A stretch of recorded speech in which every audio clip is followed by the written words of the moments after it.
Some Raptors news on a Monday. The team in Japan getting set to open their preseason. We have a Kyle Lowry extension, though, Donnovan. 1 year, $31 million. It keeps him locked up beyond this season into the 2021 free agency class instead of the 2020 free agency class. Faizal, Donnovan here. For some instant analysis, your initial thoughts on the deal? I was surprised. I was surprised because for so long we thought of them clearing the books. Peace, Ibaka. Goodbye, Gasol, and potentially moving Lowry. Like, I thought this year was going to be a don't pay a cent event. If you want an expiring veteran that has championship pedigree towards the end of the year, yeah, give us some picks, give us some expiring deals, and we'll make that deal, right? I thought it was literally going to be Oprah manning the phones trade deadline time, right? You get Lowry, you get Ibaka. So I was surprised in that sense, but then the more I thought about it, the more it makes sense on both sides, and very rarely is something mutually beneficial. Yeah, but this is that. It actually is, and when you look at the fact that Lowry is going to turn 34 in March, he's going to go into free agency in July, it's a 34-year-old point guard, it's not that great. It's not a great prospect. It's not even that it's not great, it's just the teams that are out there with the cap space this summer are not great either. So on one end, you're like, oh, Lowry's agent probably asking for term. Well, you're getting $31 million instead.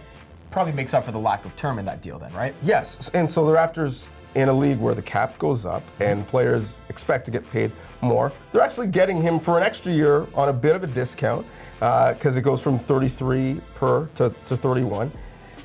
But Lowry gets a little bit of security if in 2 years he decides he's close to hanging it up. He could do it with this franchise, doesn't go into free agency.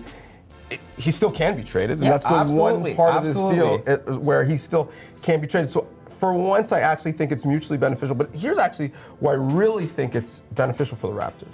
Because a lot of people are saying it's a legacy deal, right? I disagree as well. Treating the guy who won you a chip, who's been here the longest, with some respect.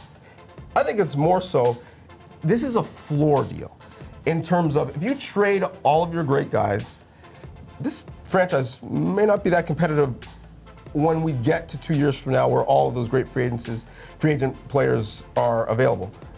If you look at Brooklyn, you look at the Clippers, what did they do? They didn't win in free agency. They also won, by winning. But that's what I mean, right? There's value in staying competitive, and I think this deal allows the Raptors to do just that. And I disagree with the fact that they may not be that good in 2 years' time because you still have pieces like Pascal Siakam and OG that you hope allow your team to take not a leap per se because they won the championship, but at least stay competitive enough to garner some interest and know that you're one or two pieces away, right? So the legacy deal thing to me doesn't make sense because I think we saw that Masai doesn't care about legacy, right? Buy DeMar DeRozan, insert Kawhi Leonard, right? You're not spending $31 million just to spend $31 million.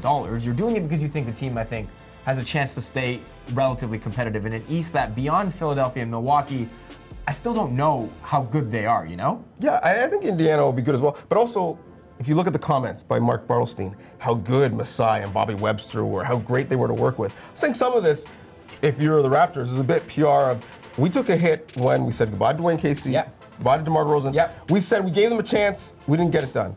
We have given Kyle Lowry a chance, he gave us a championship, so we're going to do right by him. I think there's some messaging there that if you help us win, we will allow you to win within our organization. But I do also think that it's timing. Because if Ibaka and Gasol and Lowry come off the books this year, what are you spending it on this year? Right, well that's it, right? There's nothing. That's exactly. You don't want to spend money just to spend money next season when the the free agency class in 2021, we know is godly right now. And so Lowry expires in 2020, still gives him the option to come back on maybe a cheaper deal if you sign a couple other max players, if Pascal's already locked into a max as well. So just very quickly, assess the Raptors' competitiveness this season. Because again, I see people having them miss the playoffs. I see people thinking they're going to be, top 3 team in the East.